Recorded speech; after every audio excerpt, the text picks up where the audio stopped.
Hello. देखिए भैया, हमें नरेश निराला, ग्राम गोपालपुर निवासी, पोस्ट तरार, थाना नोखा के बानी। हम लोग सबसे पहले भी मिल चुकल भी नाटक के माध्यम से लगभग 5 नाटक यही सुदामा जी के माध्यम से हमारे प्रकाशित भइल बा, जौना के प्रमुख नाटक रहल एको करम बाकी ना छोड़ब। लोग सब देखले होखब जा लगभग उम्मीद बा। तो आज हम फिर मिलत हैं लोग सबके एगो नाटक के माध्यम से, जौना के शीर्षक बा बबुआ बन गईल साहेब उर्फ बड़का साहेब। तो हम एकर कुछ भूमिका बतावल चाहतनी।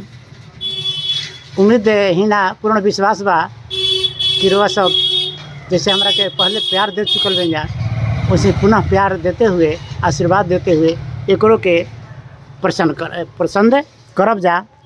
उम्मीद ही नहीं पूर्ण विश्वास बा हमार। एकर मथिला बा बताइए देनी कि बबुआ बन गई साहेब।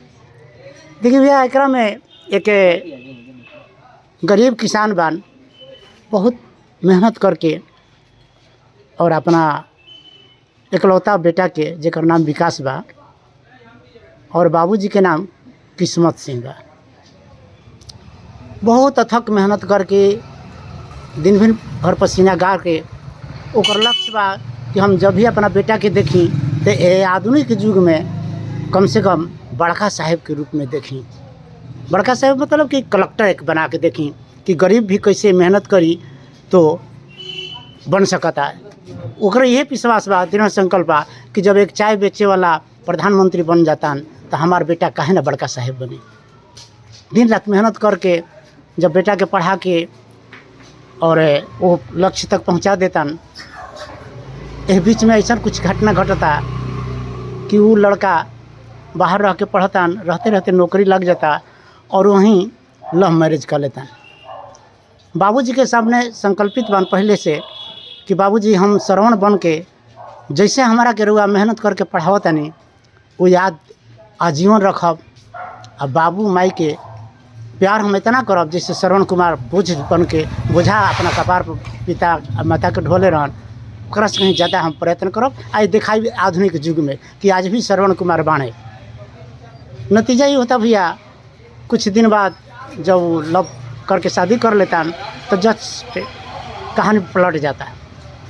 वो घरे निकल ना वहीं वो जो पढ़ल लिखल वो आधुनिक युग के जो स्त्री भी उनकर मूड घुमा देती है और यहाँ तक कि वो अपन घरे केवल संवाद इतने दिले बान कि बाबूजी हम शादी कर ले बानी, जबकि बाबूजी अगुआ बुला दिल रहन घरे। उनकर मुँहमराई होता तो ही नहीं होता, फिर भी कहूँ कि अच्छा ठीक बा जौन भइल ओकरा खातिर हम ठीक बा माफ़ करता नहीं, लेकिन चल के कम से कम बेटा के दर्शन तो करी कैसन हमारा बड़का साहेब बनल बन जाता। बड़ी आसरा से जौन बनता घर से पका के उनकरा के अपन कुछ लेके उपहार में। लेकिन वहीं बेटा जब इंटर करता सोचता कि जाके बेटा से मिली अपन परिचय बतावता, तो वहीं बेटा कहता कि ना इस नाम का कोई नहीं है। दरवान जो चपरासी बा ओकरा के पोखरे में हाथ लगा के जबरन बाहर कर देता बा, फिर भी निखन मानत जबरन बेटा के रिश्ता के रखते हुए वहाँ ना बेटा तो मिलवे करब। जब ही जाता वो विकास अपना बाबूजी को भूल जाता, कहता तुम कैसे आ गया, तुम्हारी हिम्मत कैसे हुई कि तुम अंदर आ गया, निकालो इसको जल्दी बाहर। बाबूजी के दिल के अब पत्थर का पहाड़ गिर जाता।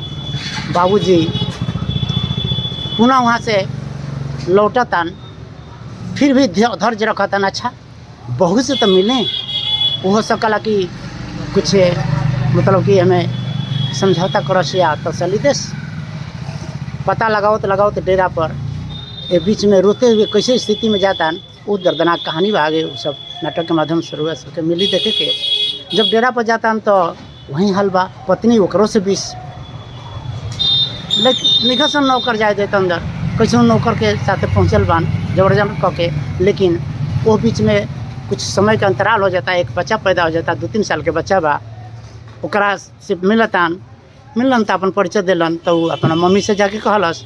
मम्मी आके खरुआ के बोला तारी तुम आ कैसे गा बूढ़ा इधर, तुम एक भिखमांगा के भी भिखमांगा से भी बेहतर हो, तुम कैसे आ गया अंदर, बुला करके अपना नौकर के डांटता रही। लेकिन वो लड़का कबूल करता कि ना ये दादा हमारे हमें पिताजी हमें तो हमारा रिगार्ड करे के चाहिए, लेकिन माई नकार देते हैं। वहाँ से भी उनका के हटा दिया जाता।